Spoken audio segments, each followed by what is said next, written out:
I mean,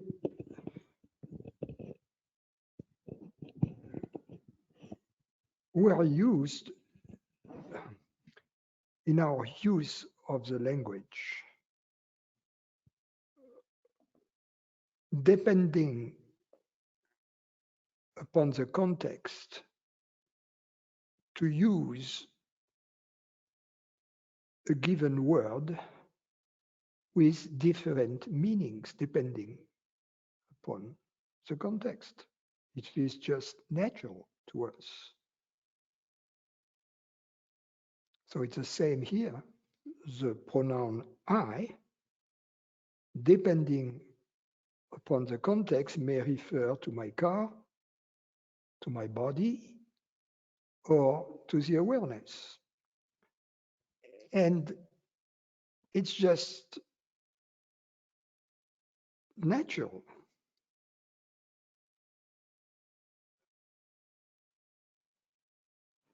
If, for instance,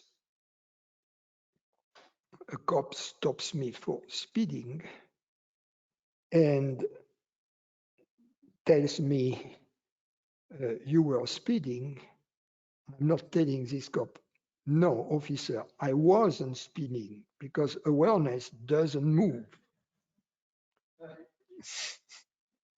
Not going to say that to the cop. I'm going to say, officer, I apologize.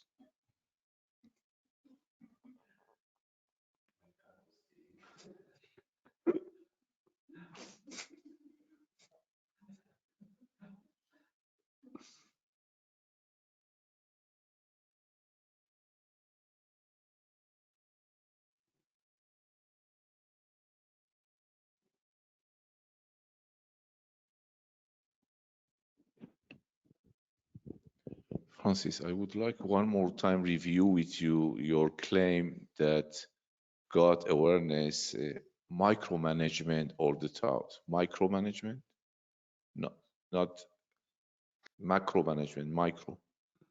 So this is difficult because we have also memory, and I see it in memory has a lot of suggestion every day, and it's difficult to accept to see that is not macromanagement, micromanagement by the God. Also the body, the digestion and all the system working.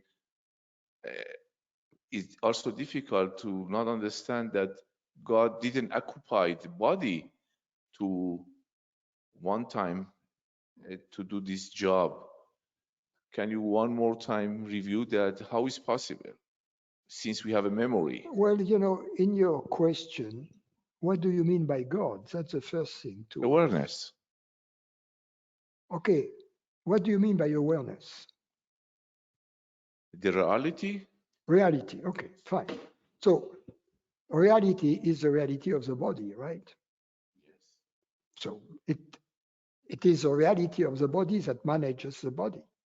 Yes, there is no question. The reality and awareness, God managing the body and the mind. The question is micromanagement or micromanagement. Like we talk, is a software engineer designed the AI. The answer is very simple, all kinds of management.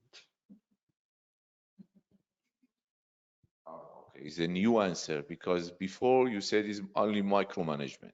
No, I never said that. No. You're lucky because the recording is not good.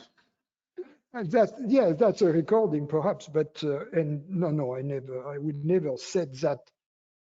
No, because if you think for instance, from the vantage point of the laws of the universe, right?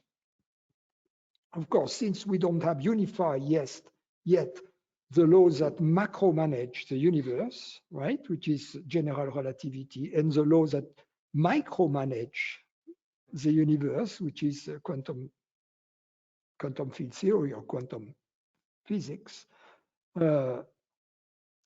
then we could see that there are different sets of laws that do the management, but at some point we will unify them, right? Because there is only one reality.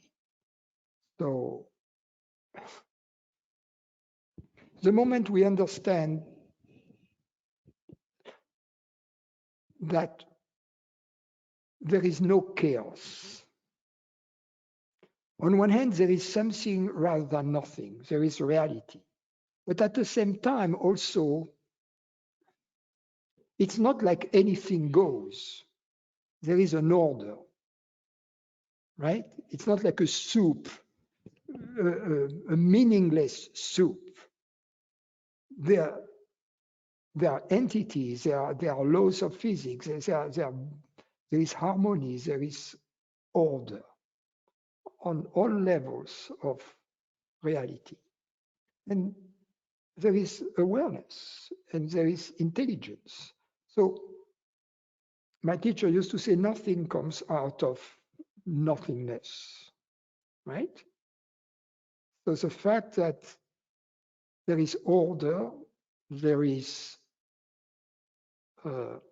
some level of intelligence and awareness means that these aspects are really part of a very fabric of reality. It's okay. Also, but then reality, my answer would be reality manages itself. You see, because when you see the view according to which there is a manager and there is something that gets managed, there is duality there. So in this case, we can use to say the body is not a closed system, is open system? Absolutely. That's obvious that the body is an open system, right? It's... This is 100%, we can say. I mean, can you imagine the body without the air it breathes? It wouldn't be breathing for too long. No, I'm not saying not as an input, output. Exchanging temperature with its surroundings. So thermodynamically, the body is not an isolated system, right?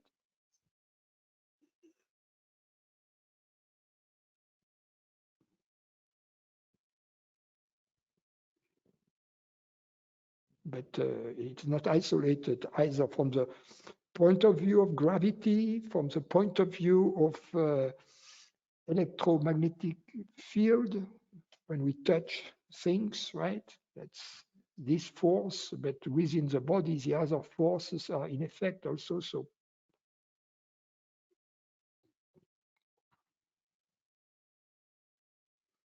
an isolated body is just a concept. If you take the body out of the universe, where do you put it? It's a very simple question. So it's not practical. Even if you assume that it would survive, right? You freeze the body, and but you take it. Where do you put it out of the universe? There is no place, right? There is out of the totality. If you take something out of the totality remains. You know, there is something in India to that effect. Yeah.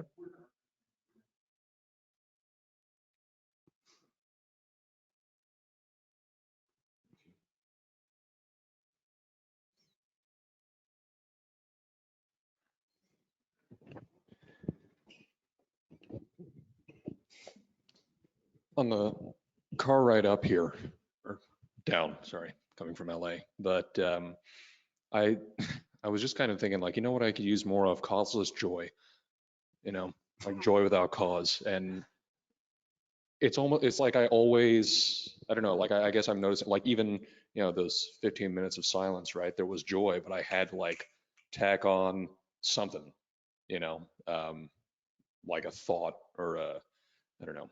And in daily life, there's always these objects, these desires that I have to fulfill. Then I can feel happy. Then I can feel joyful. But it just doesn't, I don't know, it feels antique. It feels obsolete. Like there's a...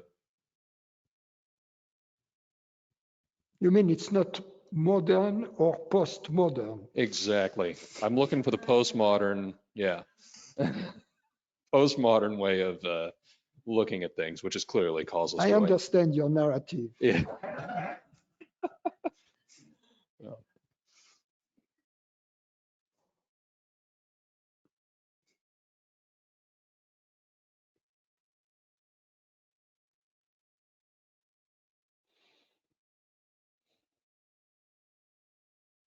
Yeah, I don't know.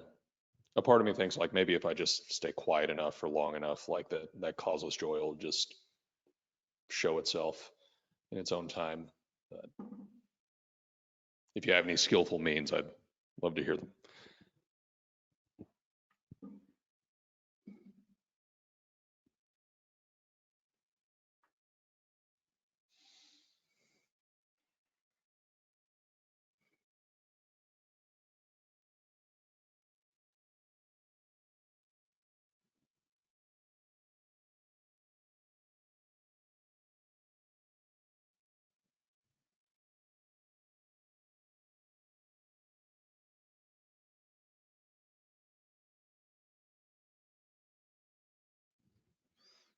I think in your case, you have to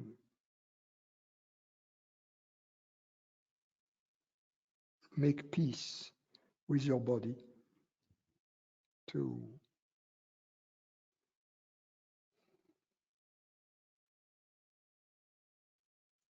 completely accept the bodily sensations. I know it's tough. And they are not going to kill you. But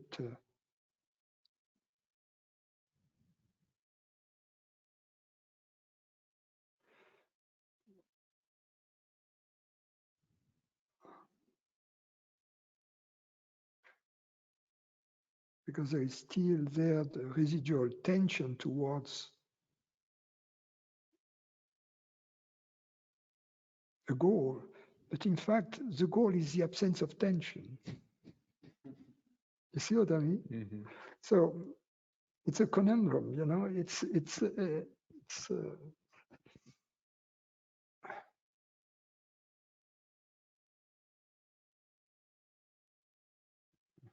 And the resolution of this goes through the understanding that you are the goal, that the goal is already there, that the awareness is the goal. So that any effort, any endeavor to secure happiness is not going to be the causeless happiness. Mm-hmm. The very fact that we seek to secure happiness through something means that we implicitly assume that there is a cause for it, the cause, which cause we endeavor to acquire, right? Once we acquire the cause for happiness, then we be happy. But then the happiness we acquire in this manner is not a causeless happiness, right? So you have to be very clear about that. That's the first thing. And then being clear about that, simply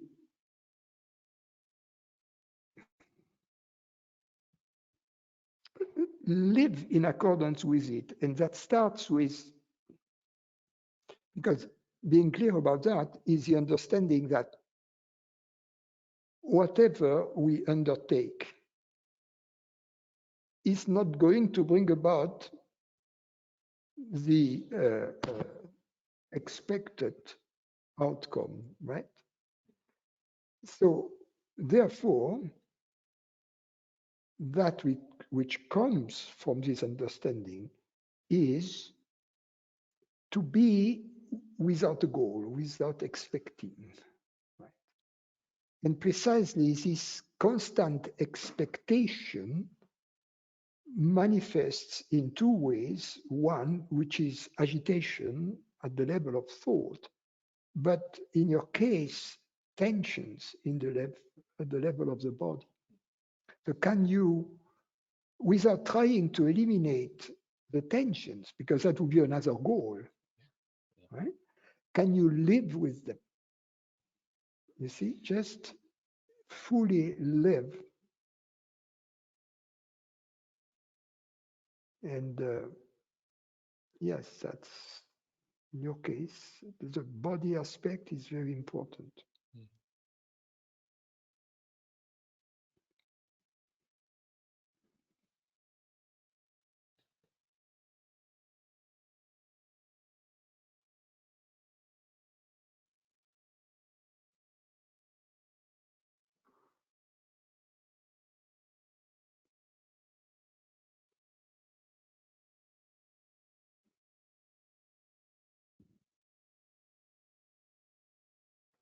What makes it difficult is that we go back always to having a goal, or if I only could eliminate this tension or that tension. So the thing is, understand they are not painful, they are not going to kill you. There is no need to focus on them. Just ignore them if you will. If they come, don't try to kill them. And you'll see that they are not as, they may seem threatening, but in fact, they are innocuous. Yeah, paper tigers. Paper tigers, exactly. Yeah. I think in my best moments, I do see that, like that sort of that grasping and attempt to grasp. And if I just stop and allow it to. And I'm not saying that there is no any discomfort associated with this, but this discomfort itself is a resistance that prevents us from letting them out of the closet, so to speak. So that when we understand that,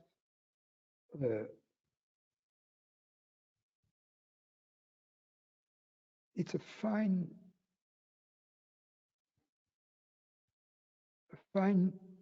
balance, a fine neutrality towards them, in which we don't try to suppress or to change, and at the same time we don't go along with them. We don't do what they ask us to do. It's a benevolent indifference, but as applies to the body. Practically speaking, it's this: you observe some discomfort, and instead of scratching where it itches, you remain without scratching, and you, with the understanding that the itching is not that important, and that you allow for the itching to follow its own trajectory. I'm speaking metaphorically, right? When I speak about itching and scratching.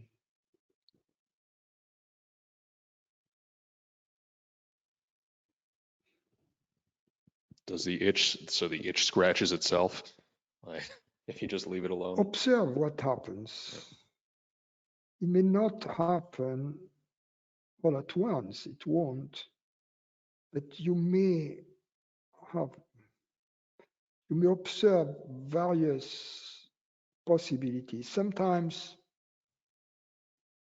as you allow for the itching to take its full trajectory,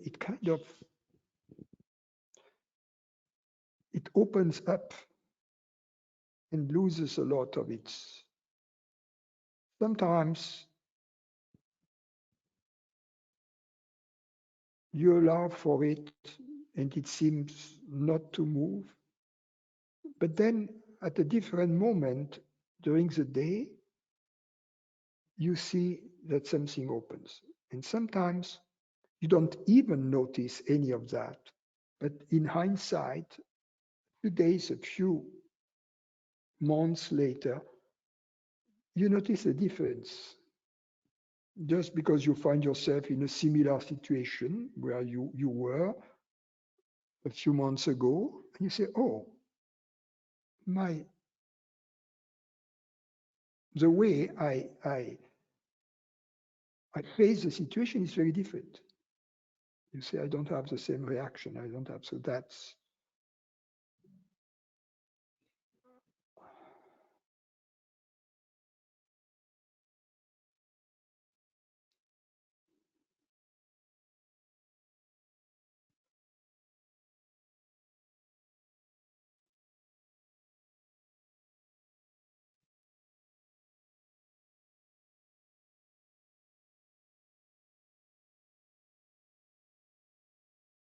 It's like you feel this discomfort in the body.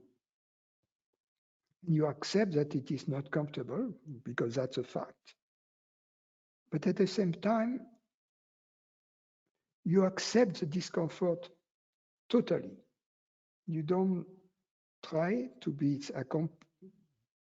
do what it tells you to do. And you'll see that if you accept it completely, after a few minutes, it's more comfortable.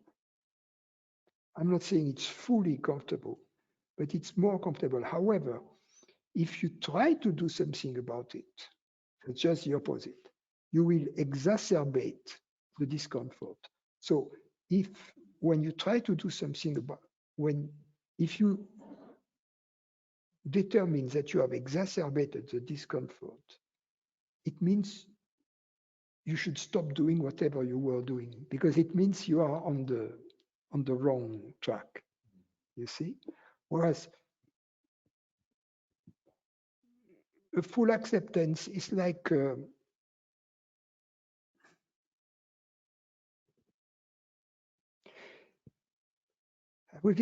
take your body as a child who is a very young child, an infant or something like that, who is cries because, in fact, he's tired. He's tired, he's sleepy. And often infants, when they are sleepy, they cry because they know that they need something and they don't know what it is. So they have some residual energy, right? So they spend this energy. And then when the energy is gone, they fall asleep, right? So your body is like this baby, you know. So you let the baby cry and you wait, and you see that at some point, the body gets comfortable with its own discomfort. I don't know how to explain that. So that's why I've tried to explain it using different. No, the baby one's perfect, actually. I think, yeah, different images or different examples. Yeah, I feel like at the core of it, there really is that just agitation for no real. Or the other example I can use is you are in the waiting room of the doctors, you know, the dentist. In France, some doctors, they make you wait for 1 hour. Not in America, where time is money for everybody, you know. In America, if the doctor makes you wait for 2 hours, he loses you as a customer, right? Not in Europe, in France, you know, it's different. Time has a different value. So they make you wait for 1 hour. So you are there sitting so you know, it's true. So you're there waiting, and the magazines, they are like 2 years old, you know, on the table, and they are full of viruses and stuff, you know. So you wait, and so you wait, and you feel this discomfort, but you have to be there because you don't know when they are going to call you, right? And after a while, you forget the discomfort in your body. You're there, and it has disappeared.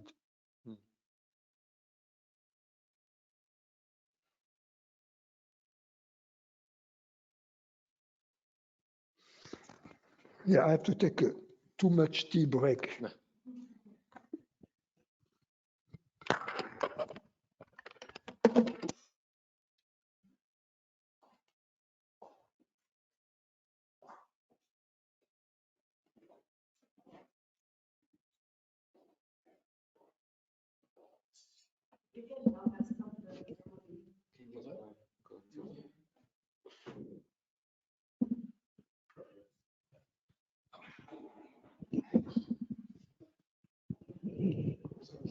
Causeless joy experience, causeless tensions. You want causeless joy, get rid of causeless tension.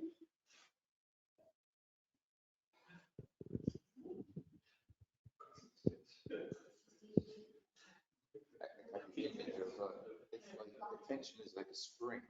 And every time you try to do something, you're compressing the spring more. And you're not that good.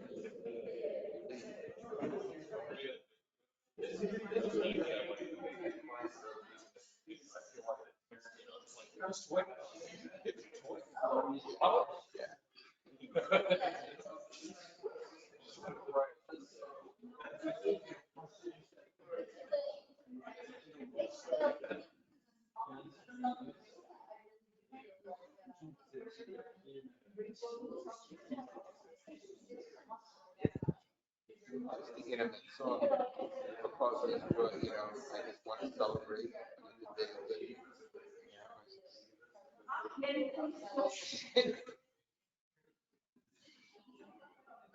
That's the causeless song.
Hey, Rachel.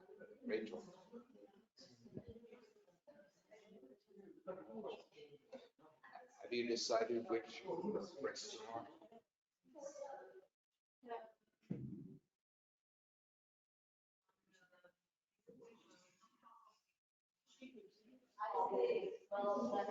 Hi.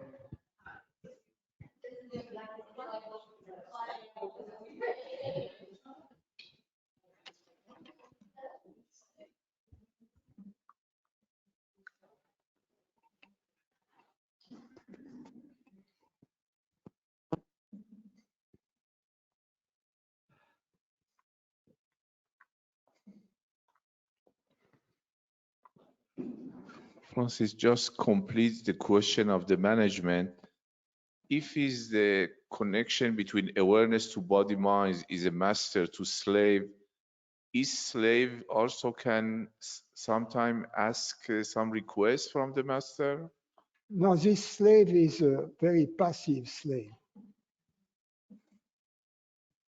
It's like a machine.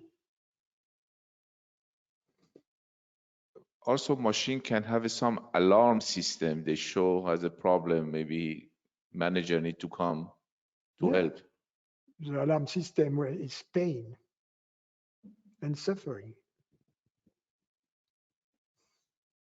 No request for slave. But the alarm system is a request in and by itself. Okay. But it's there is nobody there in the machine, just an alarm system. Mhm. Okay, makes sense. And this alarm system itself is part of the global functioning.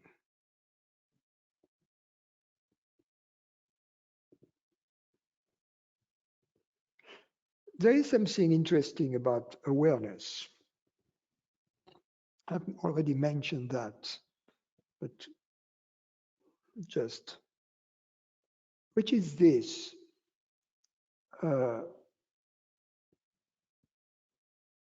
From the vantage point of biology,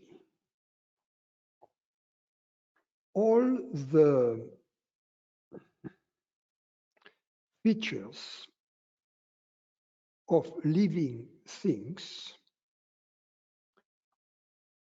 are either currently functional or they are leftovers of features that used to be functional in previous in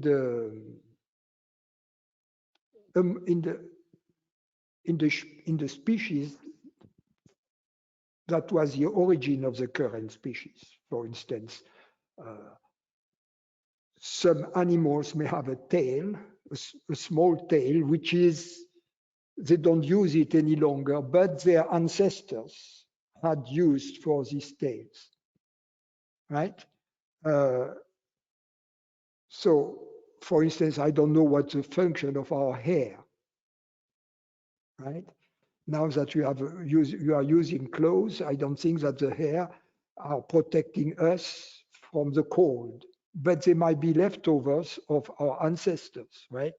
So all the features, but most of the features of the body are eminently functional, right? The skin, everything. However, there is one interesting exception to that, to which we cannot attribute either a current functionality or a past functionality, which is consciousness. Because most of our function, of the functions of the human body are unconscious. We are not conscious of the work our cells are doing. We are not conscious of our immune system fighting invaders.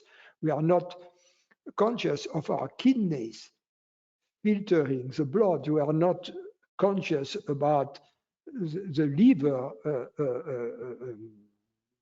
etc. Right? We are not most. So, in this grand scheme of things, in which all functions of the human body, most of them are unconscious, and so consciousness is not necessary, right? Why is there consciousness? Consciousness seems to be gratuitous, not occupying any specific, not playing any specific role in the biology. When we look at biology simply in its realist or materialist aspect. Because it's not function. As a machine, right? So there is something interesting there. What is the place of awareness? Why is there awareness after all, since the evolution we could envision exactly the same thing, the same mechanism, and us doing apparently exactly the same thing as pure machines without awareness. What is the function of awareness?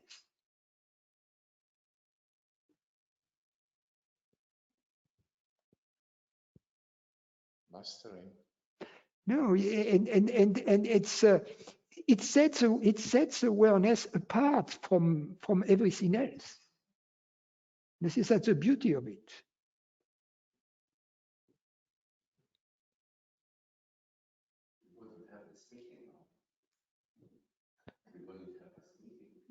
Well, we could imagine a form of transmission without awareness. That's not true. We could imagine communication without awareness. Yeah, that's different. But yes, that's true.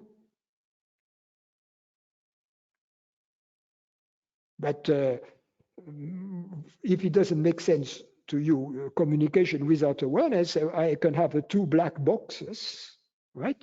Communicating, we do that every time, right? Two black boxes communicating with each other, either wired or wirelessly, right? It's not a big deal. So then imagine we are two black boxes, right? And we are not communicating through wire. We are communicating, in fact, wirelessly, just not through variations on modulation of the electromagnetic field, but simply through modulation of the air pressure, right? But there is no substantial difference, right? We are two black boxes communicating. So we could have exactly the same communication between black boxes without awareness. Awareness is not necessary. What about intelligence? What? I'm thinking of awareness as intelligence. What about intelligence? You can't have it without intelligence. Yes. Intelligence, creativity, etc. All of that aspect, of these aspects of awareness are, but you could have these black boxes could have neural networks, right? And could have this adaptive quality and accomplish a lot of the tasks we as human beings do. I mean, could be artificially intelligent. But not love. These are different issues. This awareness is set apart from, that's the only point I wanted to make.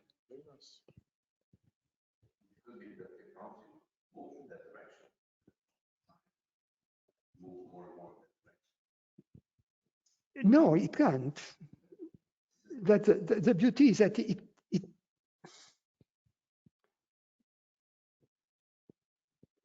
since we can conceive all of these black boxes without the awareness,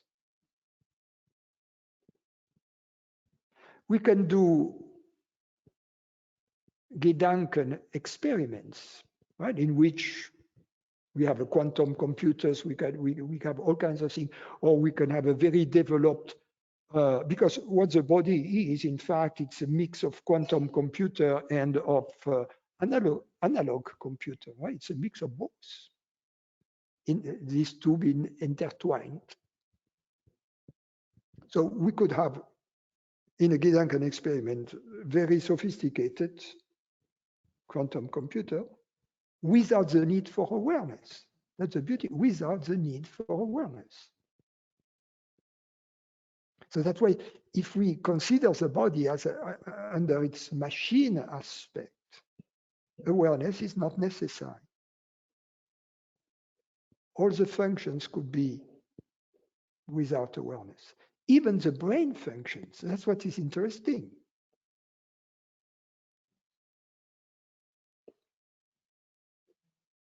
We need awareness at the start to program it all.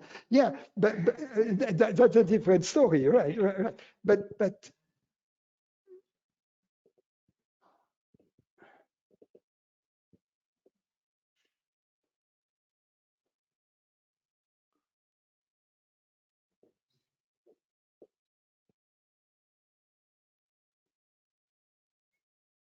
You know, this idea of that I often use of the Chinese room, Gedanken experiment, shows very obviously that awareness is not necessary to accomplish all the tasks that a computer accomplishes, and that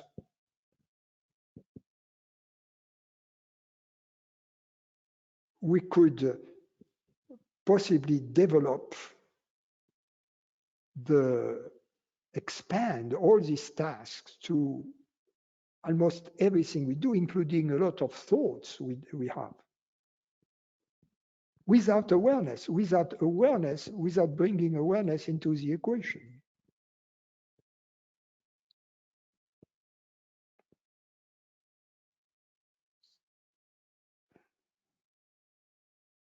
The beauty is that in other words, awareness is kind of, it appears when we go deeply into that as kind of independent, kind of something which is given in addition to the rest, or that the rest is just given in addition to awareness, awareness being the real important gift. And the rest, the world, the body being just the wrapping of the gift.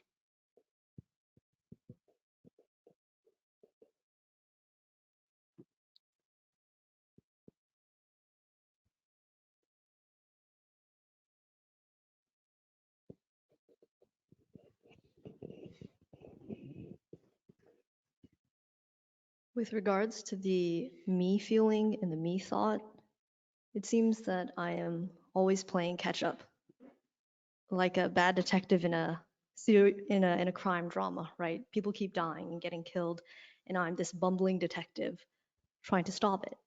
And it seems like there's, well, the question is then, is there a way to get ahead of the arising of the me feeling and the me thoughts? Like, let me use the metaphor here, an image. Let's say the sun is in your back and projects the shadow of your body in front of you, and you try to catch your shadow, and you are moving forward. So the shadow is moving as you move forward. So you try to accelerate in order to catch your shadow, but your shadow accelerates as you try to accelerate to catch it. At some point, you understand there is no way I can catch it. You stop running. Then your shadow gently stops. You have caught it. That which perceives the thought is not a thought. Therefore, you cannot grasp it as in a thought form, but you cannot grasp it either as a bodily sensation. So what we call the me sense often is not essentially different from the me concept. It's just that whereas the me concept is a set of images, the me feeling is a set of bodily sensations. That which are allegedly what we are, that which we are, but they are not that which we are. There is a difference between us as the awareness that perceives them and these perceived thoughts or bodily sensations. There is the same relation as there is between the territory and the map of the territory. So they are the map We are the territory. The map is never going to be the territory.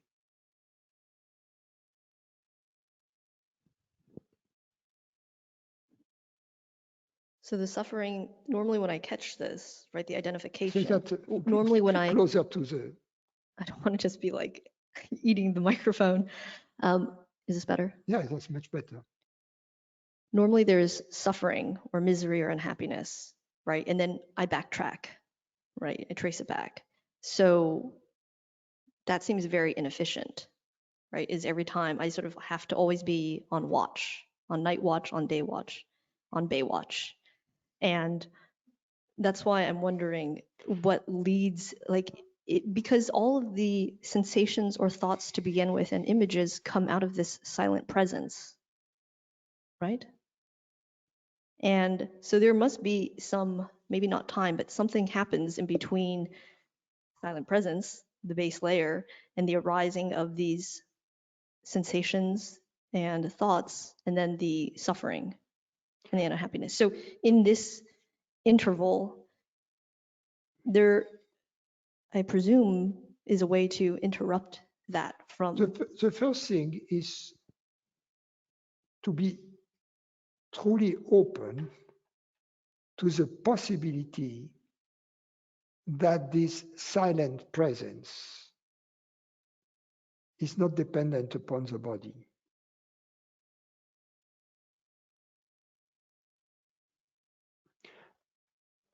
Or upon the mind.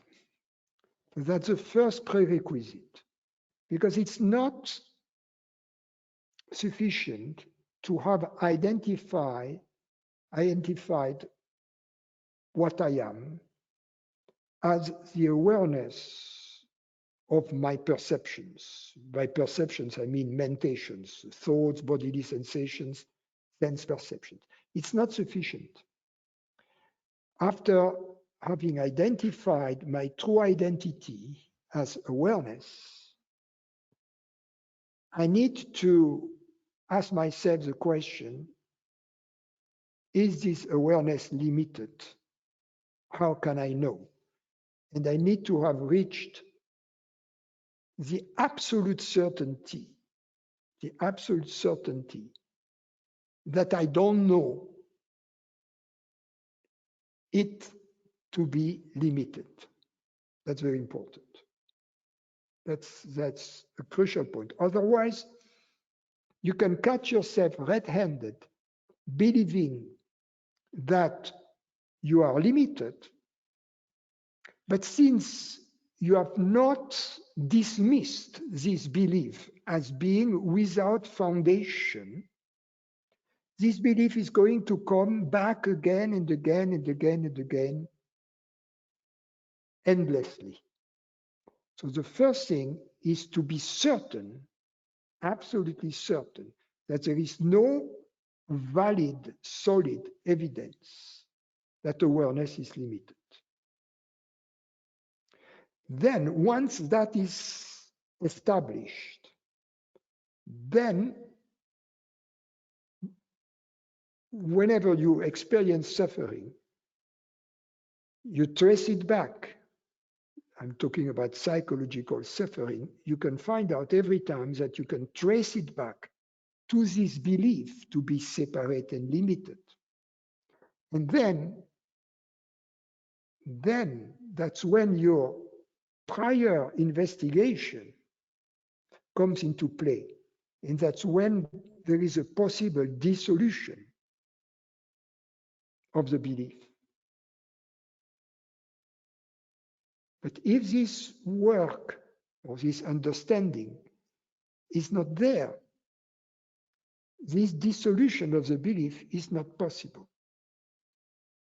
If it is there, you will see that you will have a glimpse again of this understanding, and which will leave you for a short moment in the beginning in your natural state, in your meditation, if you. And then the thought of being separate will come back, but in a different way. It will come back as a form of habit through inertia, because that's a way, in a sense, we program this biocomputer through repetition. But then again, you will stop this thought in its track, and then you will stop it earlier on and earlier on and earlier on. And the more you stop it, the more this habit gets deprogrammed from the system, so to speak. So then these moments of meditation will remain in their purity for longer periods of time and will occur less and less often. So at some point you feel a big difference. And that feeling looks like what? No worries, absence of worries. The world is your playground.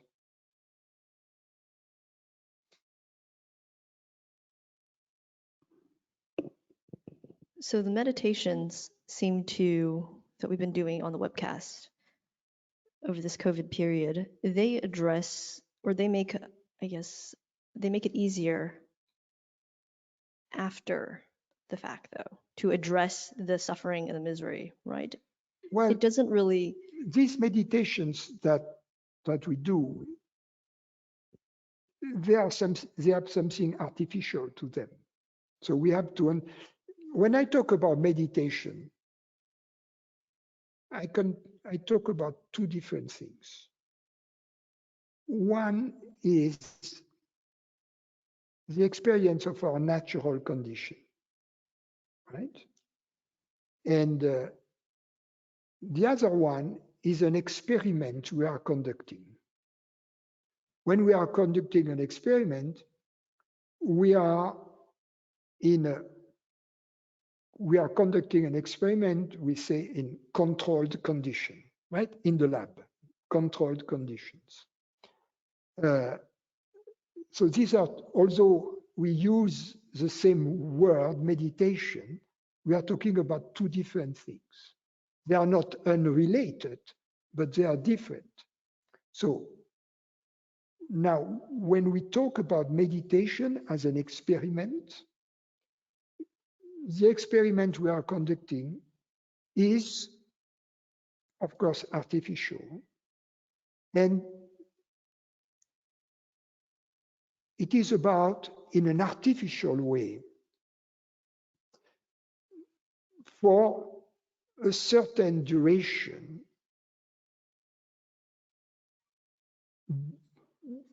stopping all efforts. In other words, detecting any effort we are making, meaning any goal we are trying to reach, and dropping it, which is easy because we are naturally lazy. Laziness is our true nature. And so because we are in a controlled environment in which we have set aside 30 minutes, 45 minutes, whatever, to conduct the experiment, everything we needed to accomplish has been accomplished or postponed beyond these 45 minutes. So we have set aside these few minutes. That's a controlled condition of the experiment. And we minimize the effort. Of course, it is not the normal condition of life, because in daily life, we have to act, to move the body, and we have to think. Here, we don't have to move, we don't have to think, right? So then thinking kind of becomes an effort. We don't reveals itself as an effort unless it's spontaneous thinking. So we get used in this controlled condition to a state in which we make no effort. Ignorance is an effort. Inner ignorance maintains it because it's not natural. Everything which is not natural is an effort. Our natural state is effortless. However, in these controlled circumstances, this effortlessness has something artificial to it. The fact that we cannot move, we don't. But it enables us to get accustomed to our natural state, which is effortless. So it's an artificial way to have a taste of our natural state. And then when we stop the experiment, something remains. Because then we can go to life as usual, we can think, we can move. And however, then we have released the control we were exerting. And for a while, we have the possibility to remain in our natural state without the intervention of ignorance. And we have the possibility to observe how gradually we go back again into the old patterns of ignorance. But by doing so, we get used to live our life without ignorance. We discover it as a possibility. We discover it also, meditation, life without ignorance, as being something else than what we had projected it to be. You know, because when you hear about liberation, about meditation, about self-realization, we have a picture of what it should be. But this picture is not what it is. Because when we picture it, we picture this realization as being an experience that is acquired by a separate entity. Whereas in fact, it is what life is in the absence of the belief to be a separate entity. So these are two very different types of experience. One is a projection of what it ought to be, and the other one is the experience of what it truly is. So it takes time to understand that the experience of what it truly is infinitely more valuable and infinitely preferable than our projection of what it ought to be.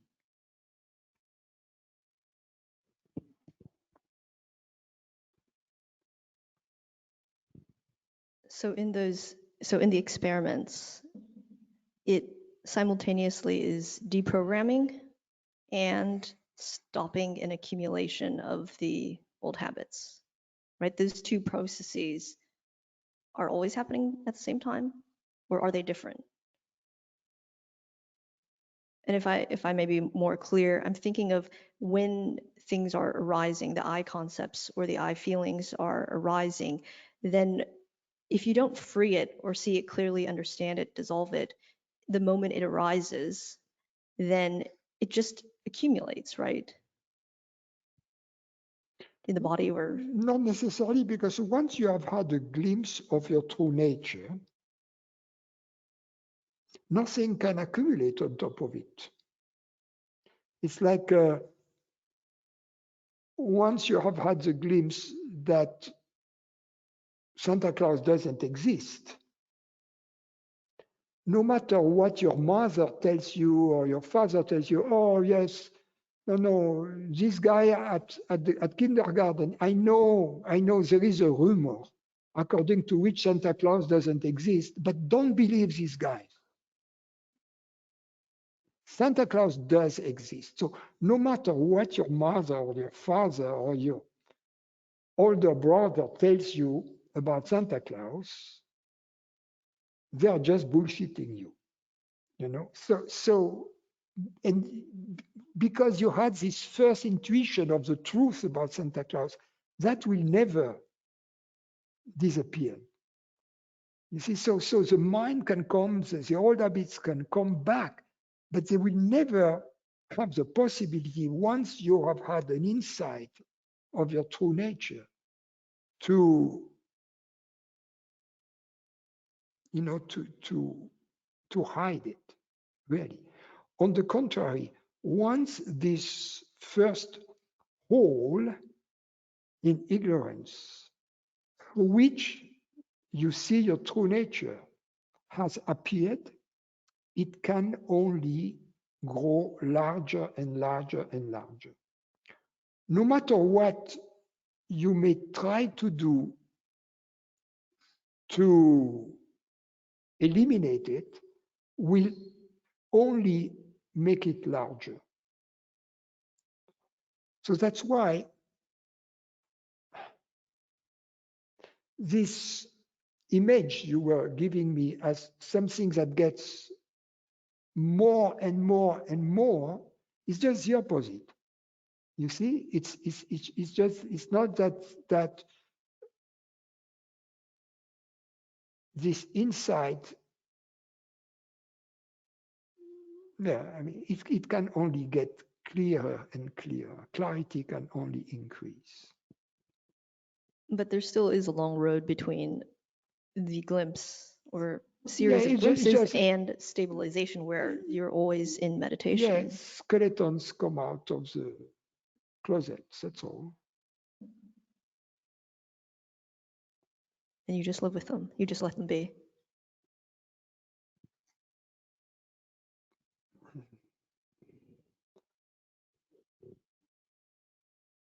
Because you were asking about how does this meditation work, and I would say it just works as getting used to a new attitude. So in the beginning, this new attitude is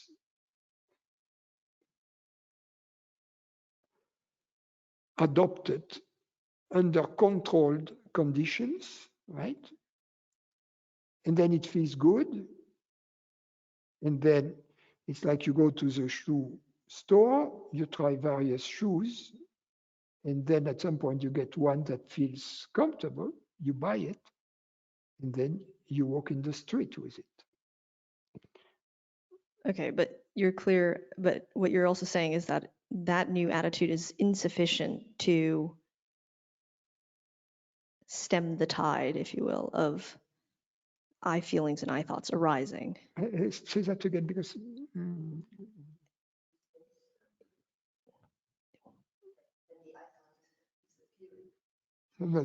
just repeat what you said. So what you're saying, though, is that it's insufficient to, this new attitude that you just spoke of is insufficient to stem the arising, the continued arising of the I thoughts and the I concepts and the I feelings.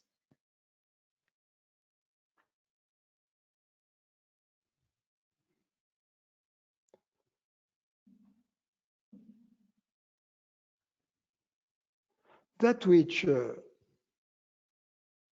controls the arising of the I belief is the understanding that there is no evidence in support of it. That respect, that, remember that's the first thing I said in my answer. Then the second part of my answer was assuming that this understanding is there, the total absence of evidence that awareness is limited in any fashion or form, once that is in place, then this experiment in meditation makes sense. That which controls, if you will, the I thought is this understanding first. It's not what we do. It's not the experiment. It is the understanding that this type of thought has no, is purely gratuitous, has no foundation in experience.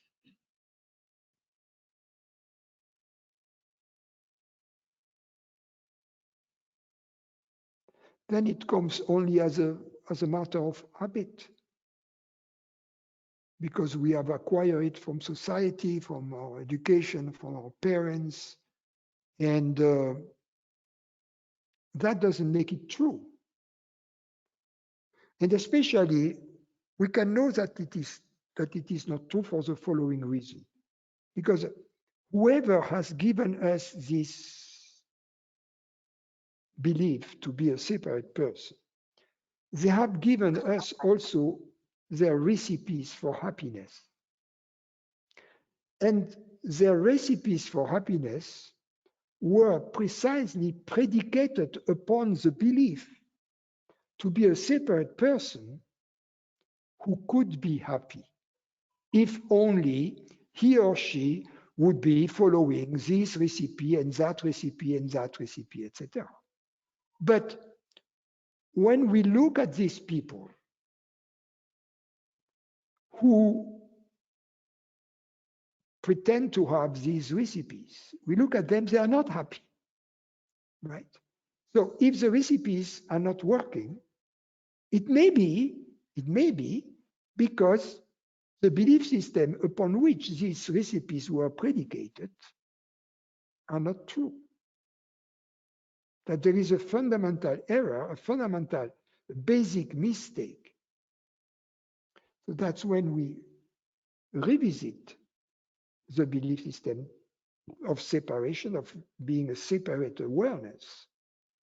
And that, the moment we revisit that, immediately, somehow, we reach this intuition that there is no evidence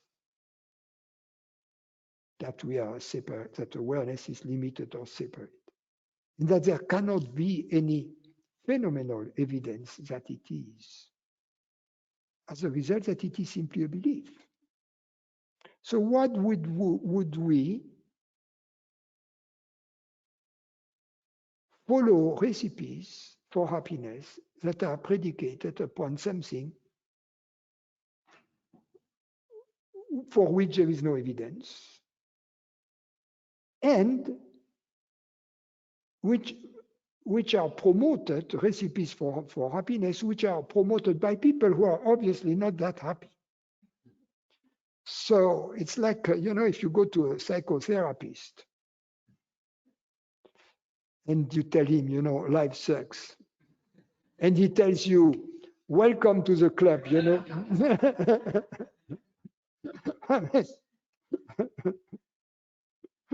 So then you ask him, why would I give you my money? Right?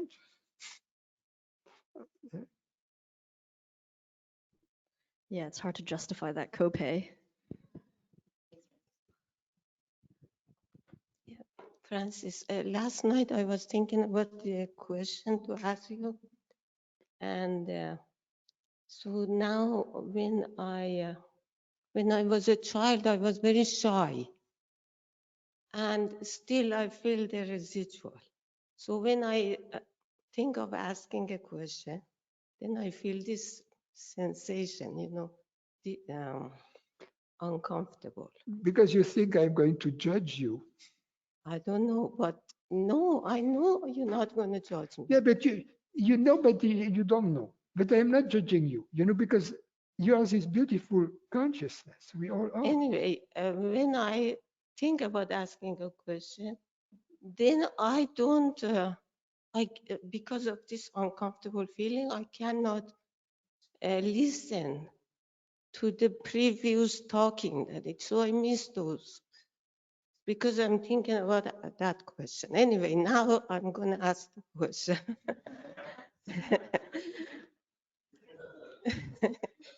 I was thinking you often talk about beauty and About what? concept of beauty. And so when you say beauty, then it has to be ugliness, beauty and ugly. And so if there is no ugly, beauty doesn't make sense. So what is the definition of beauty? Well, first, beauty is an experience. Ugliness is simply the absence of this experience.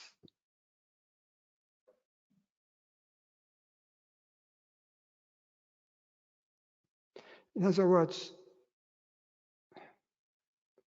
beauty has no opposites.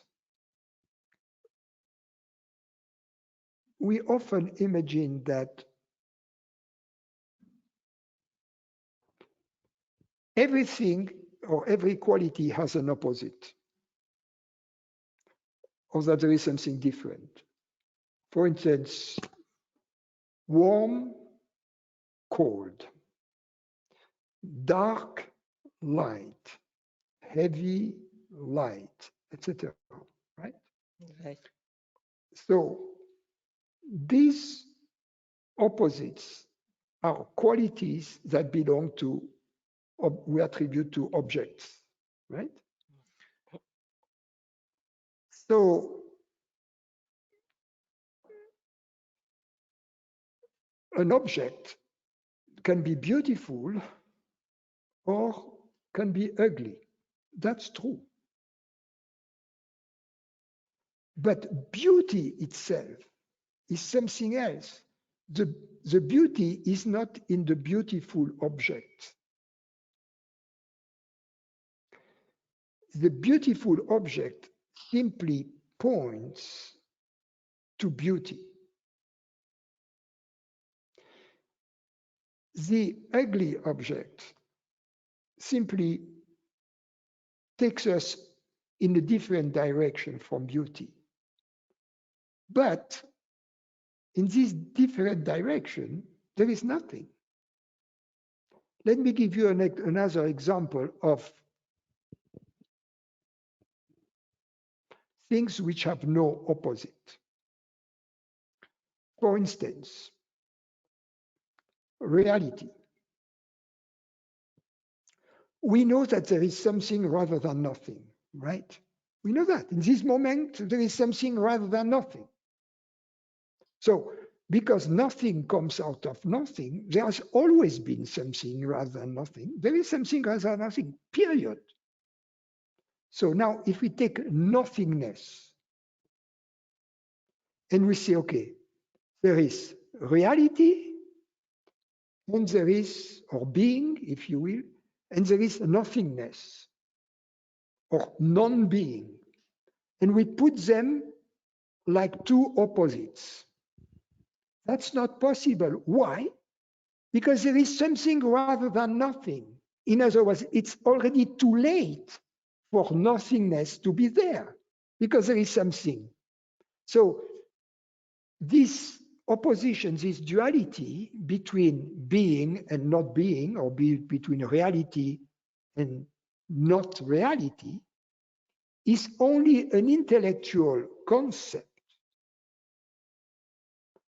But in reality, practically, there is only reality. There is not the absence of reality. It doesn't make sense. So this duality doesn't exist, just as the duality between beauty and, so same thing about love. they are objects that points to love. They are lovingly or whatever, you know, they take us to the experience of love, or acts, or events. But hate, conceived as the opposite of love, is simply the absence of love. So there are objects that reveal the absence of love, or acts, deeds. But it doesn't mean that the absence of love exists. Only love has existence, just as only reality has existence, just as only beauty has existence, you see. But it is true that there are beautiful and ugly objects, and there are deeds that are loving and deeds that don't come from the experience of love, let's put it this way. I hope my explanation is not too clumsy. No, so can we say that all the manifestation are illusion? It's just pointing to something. All the manifestation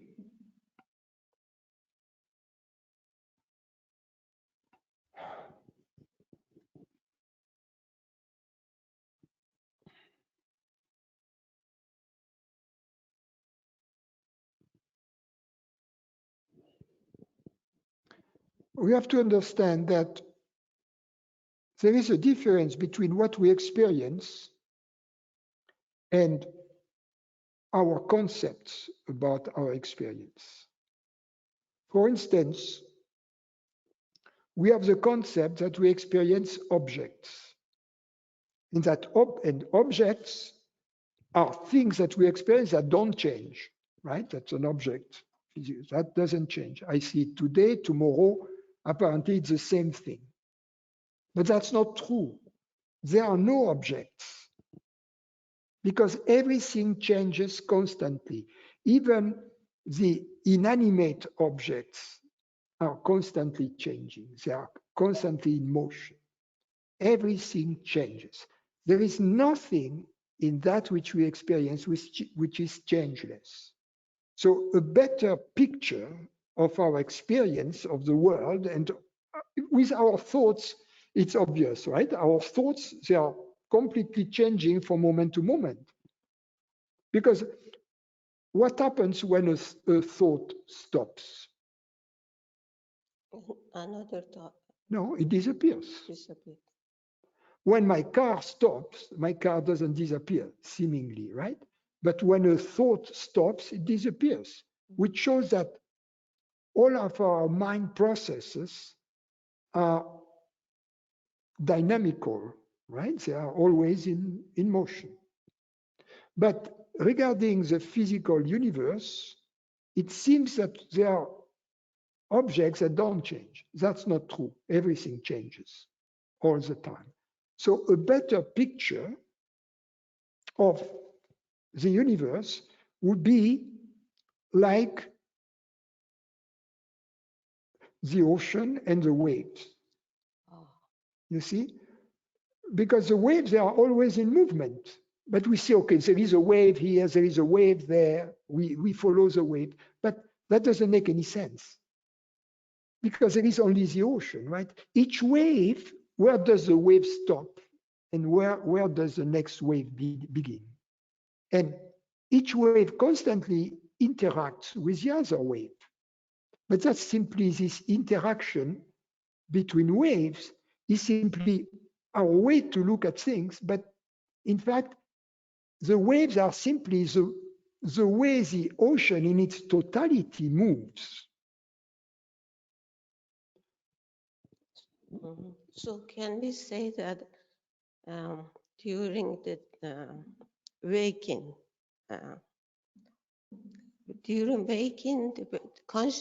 is consciousness with motion, and then deep sleep consciousness without motion, or consciousness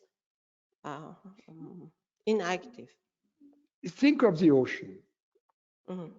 Sometimes there is a storm, and the waves are very high, and sometimes it's almost flat, never completely flat. So, but it's the same ocean always, right? So see as everything you see as waves, but it's all the same ocean, including what you call me. What we call me, this body and all these bodily sensations are part of this universal ocean. And during the deep sleep with no motion. Define deep sleep. You see, that's a tricky thing.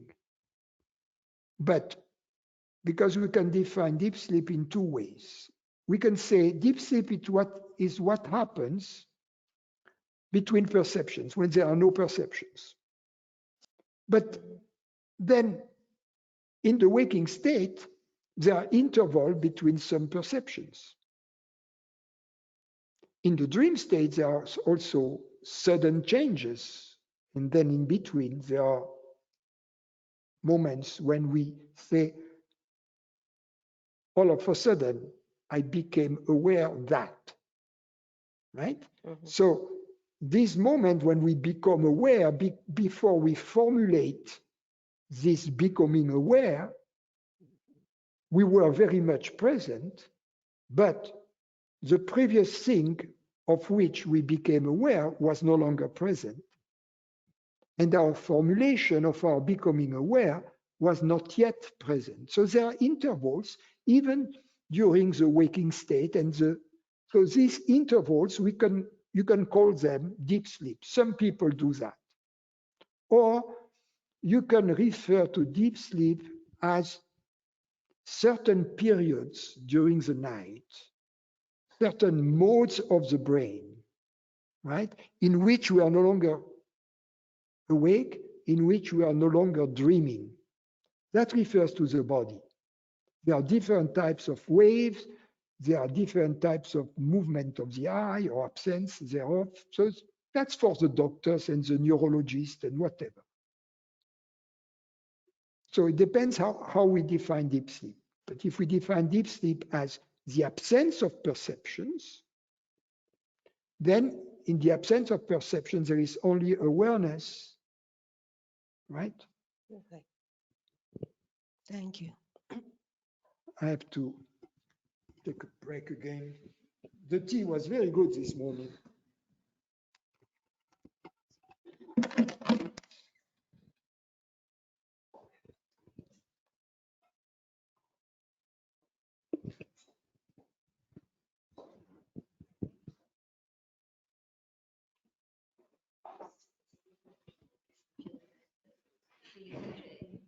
Yes. I've always heard you talk over it. Is that right? Or go into it? Okay.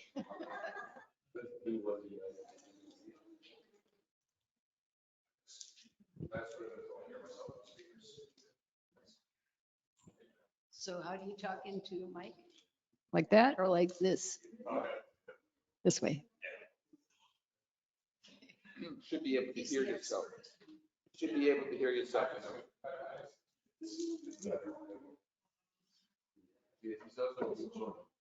That you be able to hear yourself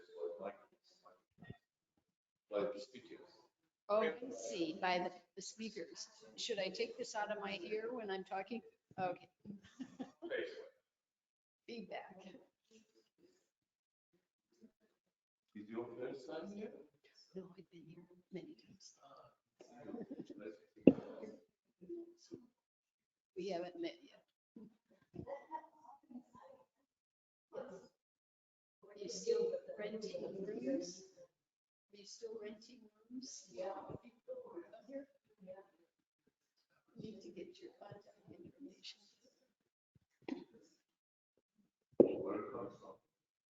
Oh, Coronado, but it's, it's a little bit of a drive. Hour and a half.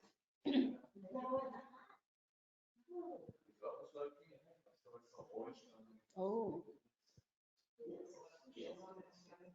And she comes from LA.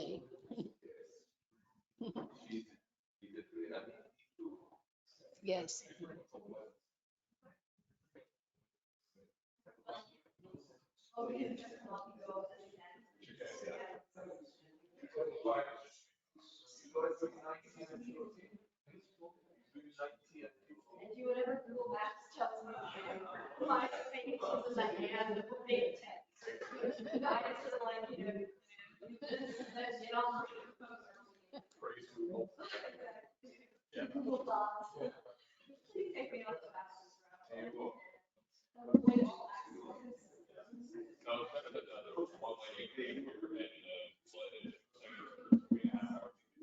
Did you want to?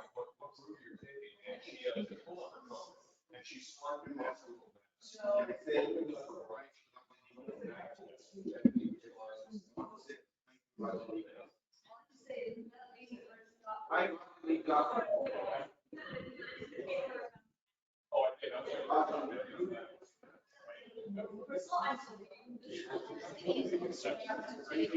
from San Diego through LA to go north. Maybe you're not, maybe you've never done.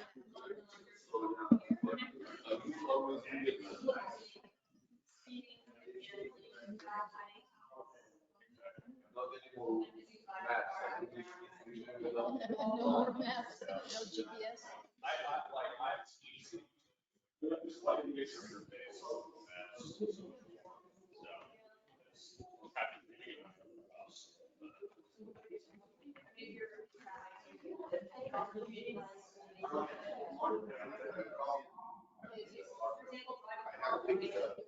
Wait, but I'd like to go for the copy. Right. We'll be attending the retreat, maybe on Saturday. This Saturday. Don't worry, you can do it after.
Yes.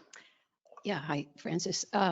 So this is kind of dissecting a carrot here, but back to the definition of love. And I've always loved this title of your book, Truth, Beauty, Love. And I can understand truth and beauty, but the love part, I just can't wrap my mind around because, for instance, you know, like my Trump voting neighbors, I don't hate them, but I can't say that I love them. Is that, am I picking up from the culture what love is, or I don't know?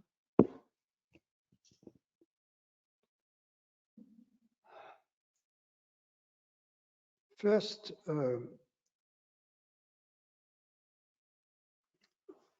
love is an experience.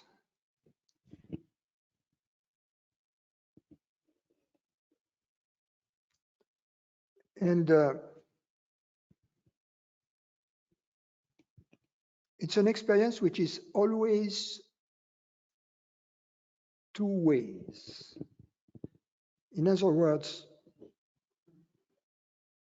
we cannot give love without receiving love, and we cannot receive love without giving love at the same time. Right? In other words, if someone loves us, it's very natural. It's impossible not to love them, right? So it's both ways. In other words, and what does it mean? It could be also said that love is relation. It's a kind of being in relation. So it's a form of relation which is two ways. And as a result of that, it could be said that it is, and it is an experience, so that it is the experience that we are one. It is the experience of our oneness, right? But what is it that unites us really? What is it? It is not the bodies, they are kind of separate somehow. So the love is not between bodies which are separate. The love is really the experience of that which we have in common. So the love is the experience of our real nature, which is awareness, which is also reality. So love is the experience of our common reality. But if you think about it, we are also happy when there is love. So it is also, the experience of love is also the experience of happiness. At least one form of happiness. But also, in the experience of love, there is a form of understanding. Sometimes we speak about the intelligence of the heart, right? But there is a form of intelligence in love, a form of understanding. You cannot, really in love, we understand each other deeply. We understand, for instance, how the other person feels. And if we want to be loved, we want to be understood in what we feel, right? So there is a form of intelligence or understanding, meaning of truth, experience, some form of experience of truth, if we define understanding as the experience of truth in love. And when there is beauty, the experience of beauty, there is a form of understanding of beauty, right? And there is a form also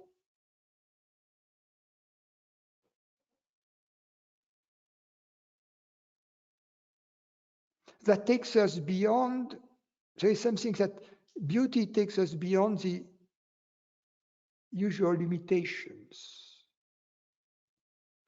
So in fact, the experience of truth, love, and beauty ultimately is the experience of our true nature and of happiness. It's just that we differentiate it not based upon the experience itself, the true nature of this experience, but depending on the phenomenal context that precedes the experience, that accompanies it, and that follows it. If the concept, if the context, the phenomenal context is mostly emotional in the kind of, then we call it love. It's if an important aspect of the concept is sensorial, sounds, and if the emphasis in or visual images, if the emphasis is on the senses, we call it beauty. And the emphasis is on the concepts. We call it intelligence, right? But that depends on the context that surrounds it, accompanies it, that we make these distinctions. But at its very core, in its essence, the experience is the same. So we have to understand, when we understand that we don't love objects. We love love itself. We love the awareness. In the creation, we love the creator. In the beings, we love the awareness.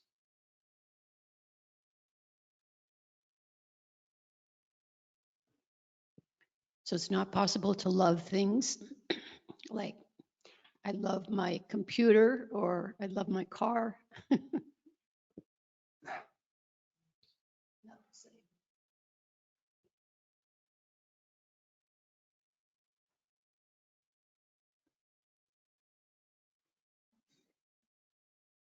They are part of the creation.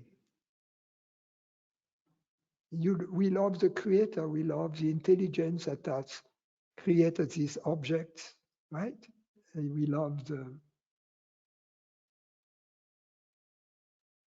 sometimes the beauty also of the shapes. Apple computers are very beautiful, right? And they are not one of my sponsors, which I regret, but their objects are very well designed, very beautiful. They have improved a lot. I remember the first Macintosh computer, they were like a little tower. You remember those? They were very weird and ugly looking, but now they're. And cars also, beautiful cars, yeah. No, I think that, thank you for expanding on that. Thank you.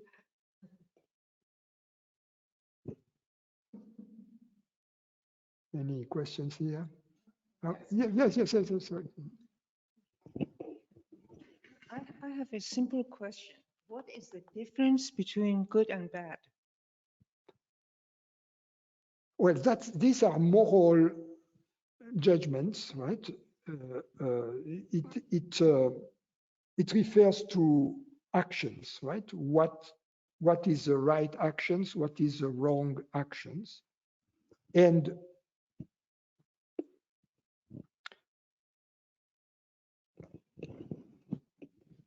in order to keep some harmony in society, we have laws, and on a higher level, we have rules of ethics. And religions have come up with do's and don'ts, rules of what we do, what we should do, what we shouldn't do. And these two levels are designed to maintain some relative harmony and order in society, that not everybody kills everybody, right? And that also people are nice to each other. But these rules have been forgotten. For instance, when we say good morning or how are you, do we really mean it? Or do we just pay lip service to it? Do you really mean, when I arrived in the United States, I remember every time in San Francisco, I was entering my office building. At the bottom, there was this guy there, you know, who was there to filter, you know, and he was thinking, hey, how are you doing? And then I start explaining, well, I didn't sleep too well.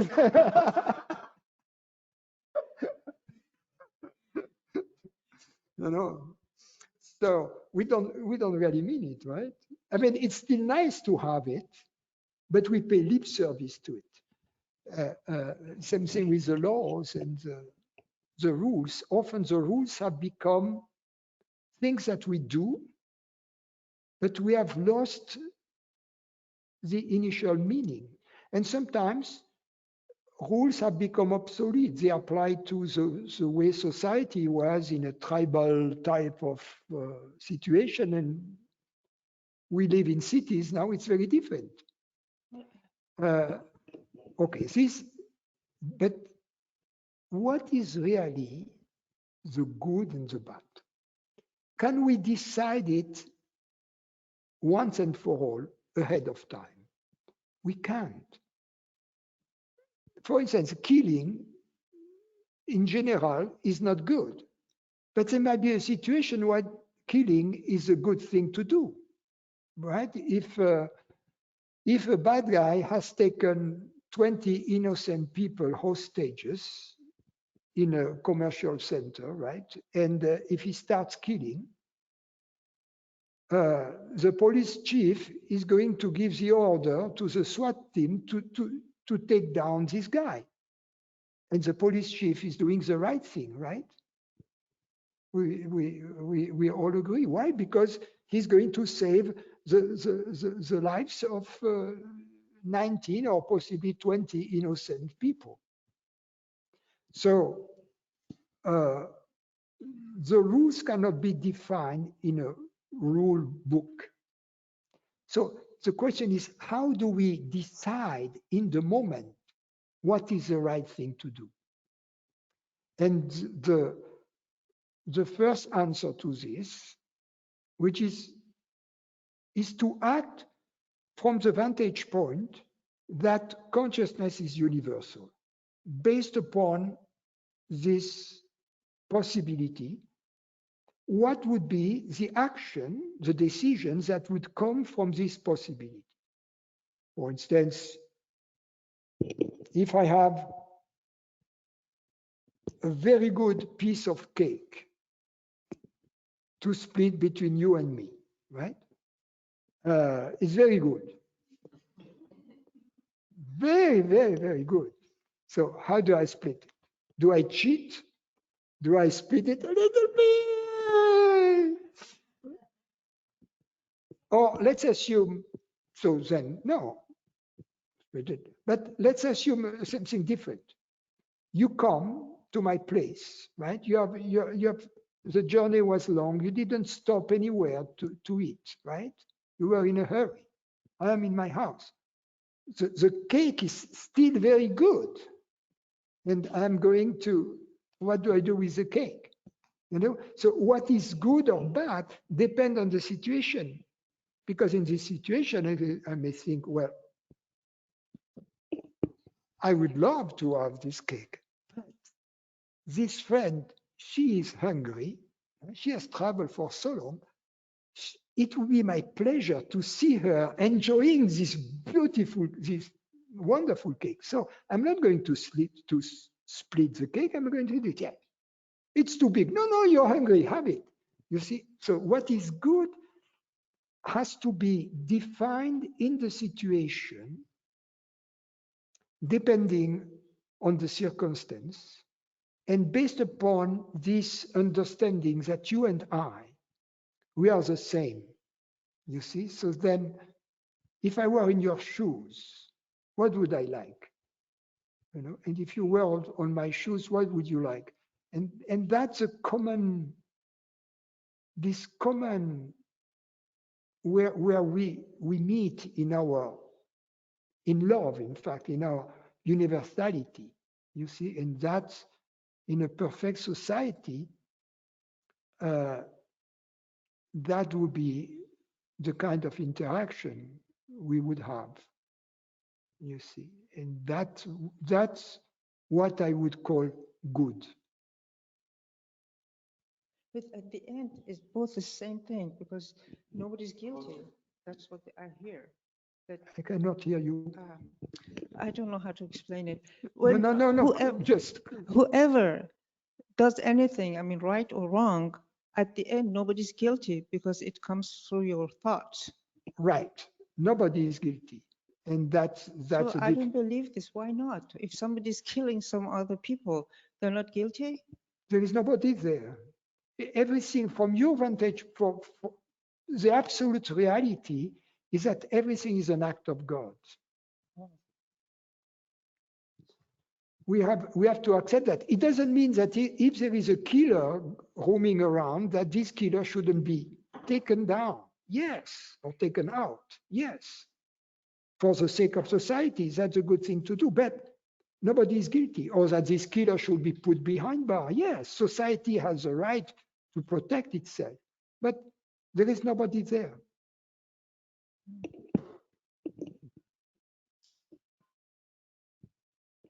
It's very important because you see, it goes both ways. If you understand that whatever you apparently have done in the past, you're not responsible for it because you don't choose your thoughts, you don't choose your decisions as a separate person. In the same way, other people around you are not. What is true of you is true of others. So in the way, if you forgive yourself, you forgive others. So it's a kind of universal forgiving. That's why, you know, one of the attributes of God is, how do you say that? Mercy, mercifulness, or right? God is the merciful, right? And that's what happens when we understand that we are innocent. That's God's mercifulness in God's eyes, you know. In God's eyes, there is nobody else than God. And that God's mercy is ultimately this understanding that only God is. And that as a result, there is nobody there to be guilty, you know. There is only one reality. There is nothing that is not God.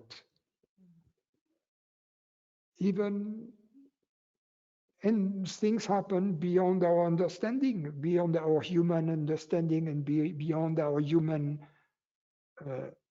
evaluation of what is good and what is bad.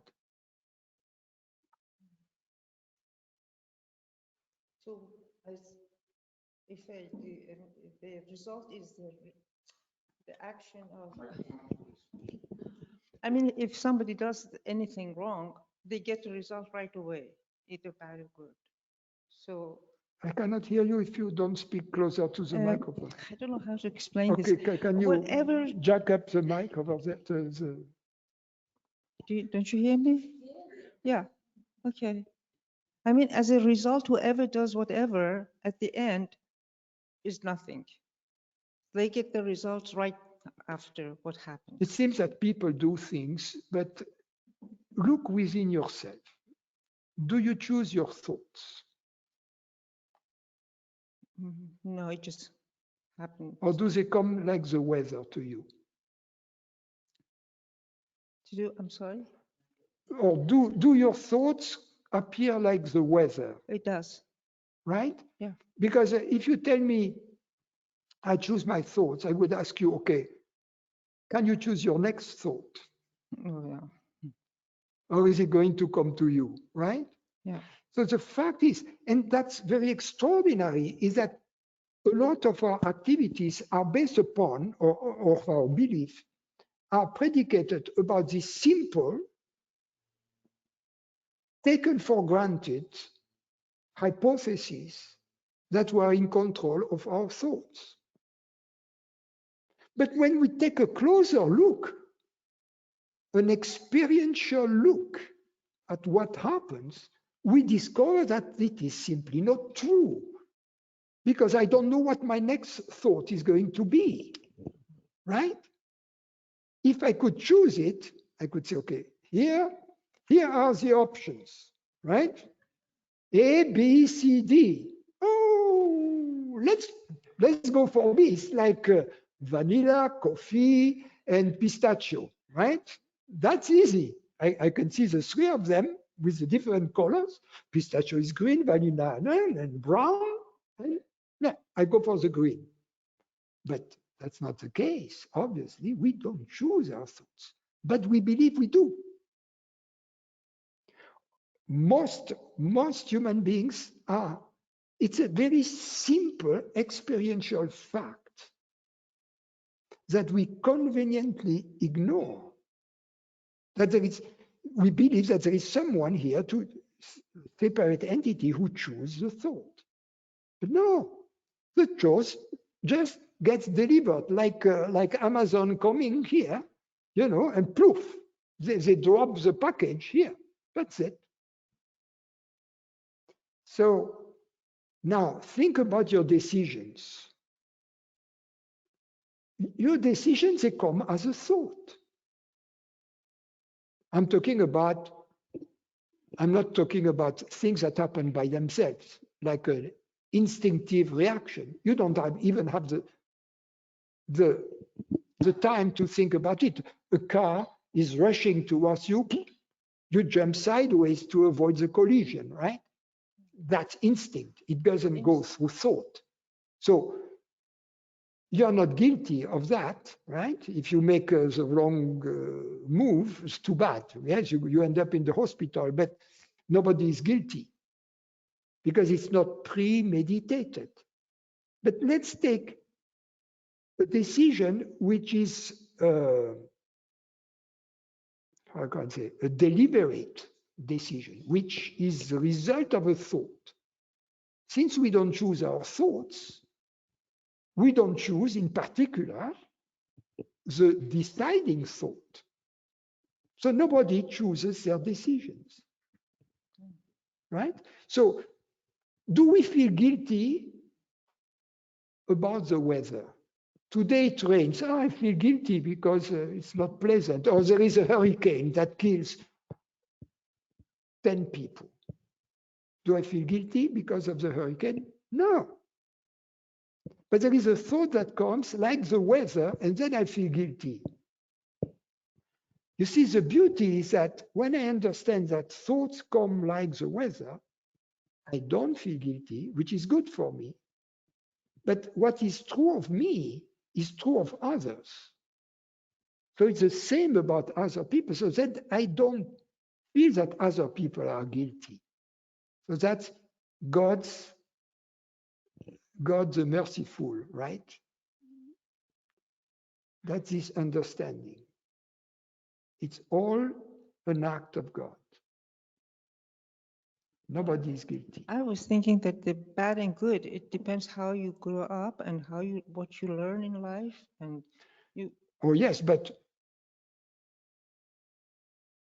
it's very important to be open and to change your mind. People are, I mean, you have been brought up believing in Santa Claus, but you don't want to believe that for the rest of your life. When you get in age to to be married, hopefully you don't write a letter to Santa Claus. Dear Santa Claus, please, for Christmas, bring me this, so fill the blanks, boy or girl, and color of eyes, color of hair, size, etc., etc. You do a long list, you know, and then you go to the post office and you put Santa Claus, North Pole, right? That's the address, right? Santa Claus, North Pole, and that's the usual address, right? I wonder at the post office how many of those they get.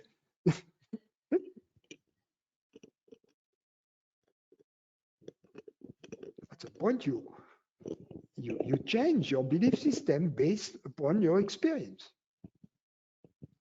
Francis, I was thinking maybe because in our bodies some mechanism that we feel like we're choosing our thought, but because we don't feel we choose the weather. So it must be some mechanism like working, and we don't know, we're not in control. So maybe some in our brain. Think about it. Uh-huh.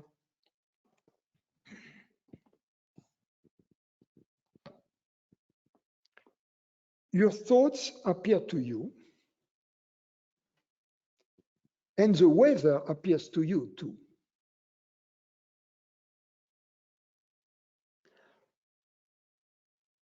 the feeling is different because you feel that the thoughts appear to you inside, the weather appears to you outside. So, because you believe I am this body, right? Whatever appears inside is me, and whatever appears inside is not me. Whatever appears inside, I create it. I am kind of responsible. Whatever appears outside, I don't create it. I am not responsible.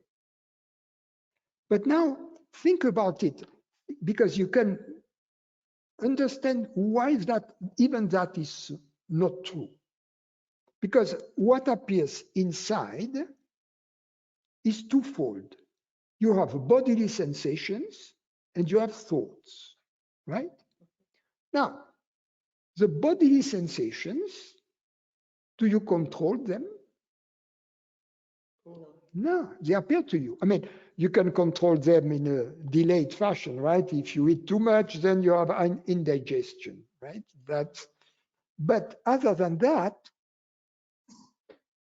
they appear both within. However, you agree that some part you don't control it, but the thought you believe that you control them. But if you take a closer look, you see that they are not different. But like some action is like, okay, I want to raise my hand. Then I raise my hand. But I want it to rain, but I can't.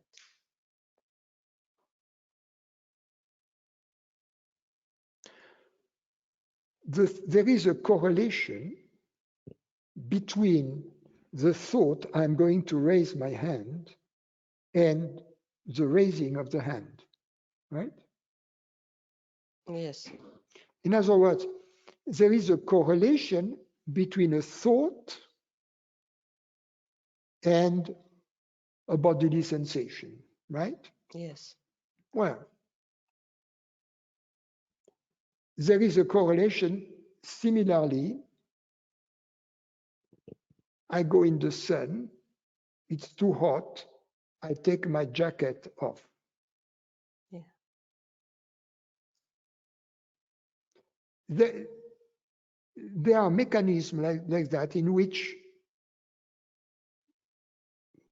various elements, there are correlations between thoughts, sense perceptions, and bodily sensations. Okay, and that is not in question. And they all appear in awareness. The question is a question of causation. That we believe that one thing creates another. For instance, a thought creates a movement. But if we go down this road, what creates a thought?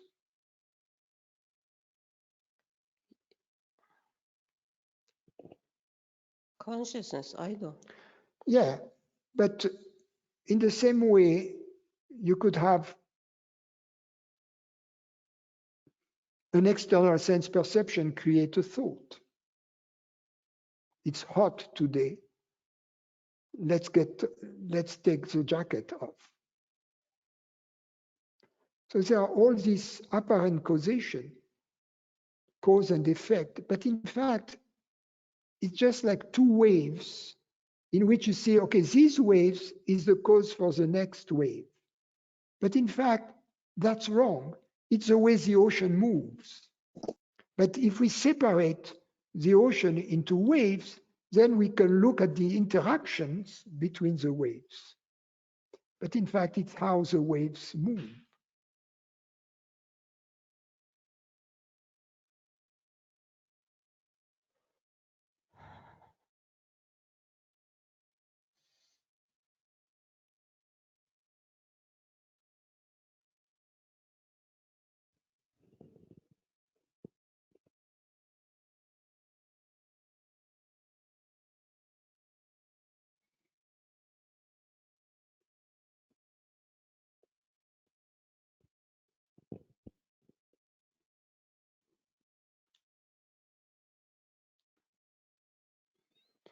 Could you take a last question here?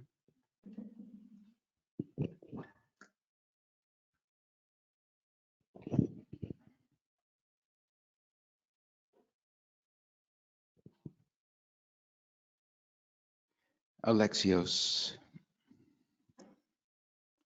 I know, or at least I am as open as I can understand, that there is only one reality. I know that I know this through awareness.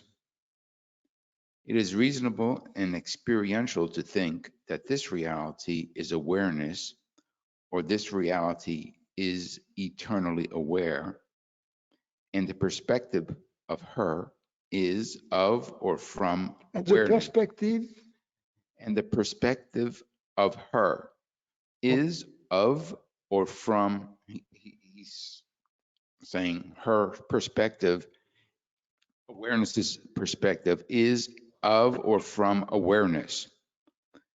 But I am still not certain about this, and a potentially unaware reality is almost same for me with complete disappearance. okay. So then, first,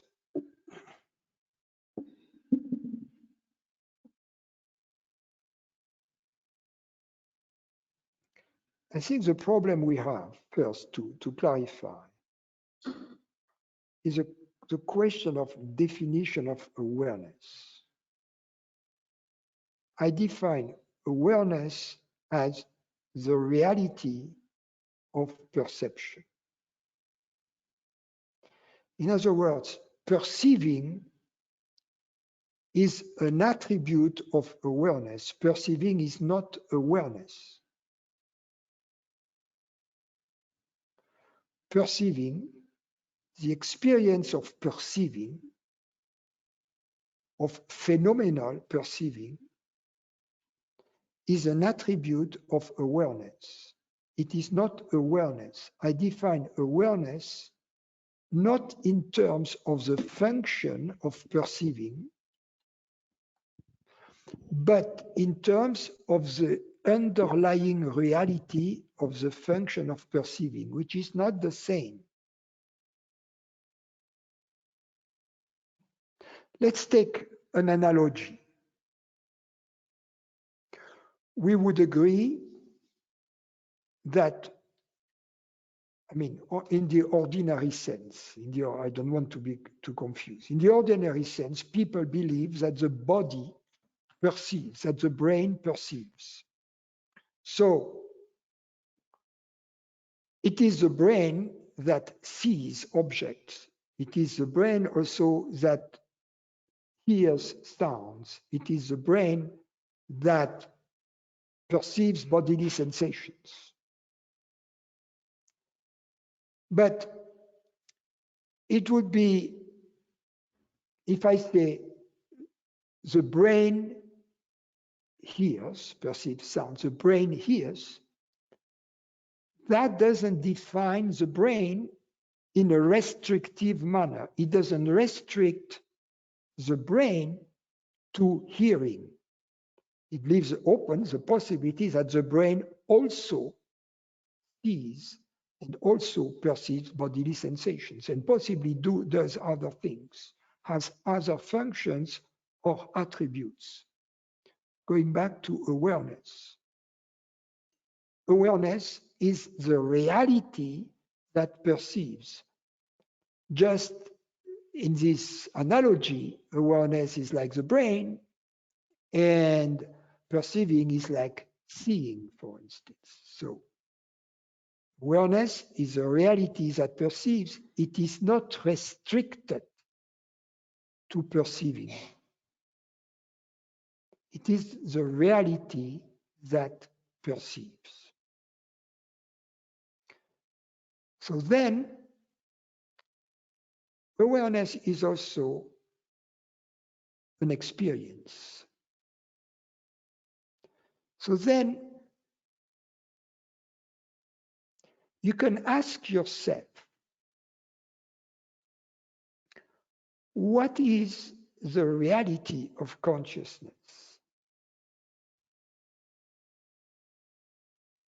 what is the real consciousness? Wouldn't it be that which really perceives? Wouldn't it be the reality that perceives, whatever this reality is? And moreover, in this inner experience we have of awareness,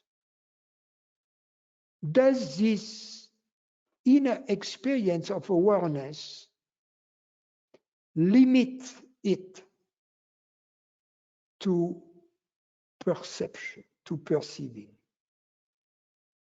Reality is much bigger than perceiving. That's that which is important. But we have to understand that our experience of awareness is real. What we mean by awareness, the real awareness, is that which really perceives. In other words, is in terms of the reality that perceives, whatever this reality may be. So it's very important in the definition of awareness to introduce the term reality. Because then we have the experience beyond the shadow of a doubt that awareness is real, that there is an element of reality inherent in awareness. So we can go there by asking ourselves question, what is the reality of awareness, for instance? And come to the conclusion, I cannot do it for you, but come to the conclusion, awareness is its own reality. That's the first conclusion that you have to reach. Awareness is its own reality. I cannot do it for you. You have to ask yourself the question, what is the reality of awareness? What is the real me? What is the reality that perceives experientially? Once you have reached this conclusion, that the reality of awareness is awareness itself. The second question you have to ask yourself, the second conclusion you have to reach is that there is only one reality. Because your question shows me that you have a lack of, you want to bring clarity between your understanding of awareness on one hand and your experience of reality, your understanding that there is only one reality. So there is a kind of a missing link there. And the missing link is the realization that awareness is real. Another way to convince yourself of that is, let's assume awareness is not real. If awareness is not real, how can you even be certain that there is something rather than nothing? Which is reality, right? So that will convince you that the experience of awareness and the experience of reality cannot be separate.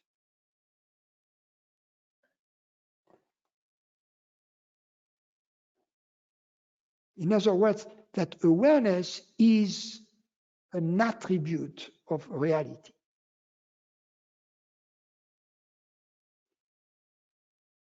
And then you have to convince yourself that there is only one reality. But that you seem to be convinced. But for those who are listening who are not convinced that there is only one reality, I suggest that you investigate the possibility of interaction. If there is more than one reality, if you have two realities, like the reality that perceives and the universe, the reality which is perceived, you have two interacting realities. How is this interaction possible without these two interacting realities being kind of subsystems or sub-reality of a bigger reality that encompasses both. In which case, this all-encompassing reality will be the reality that really perceives. It will be the real awareness, that's all.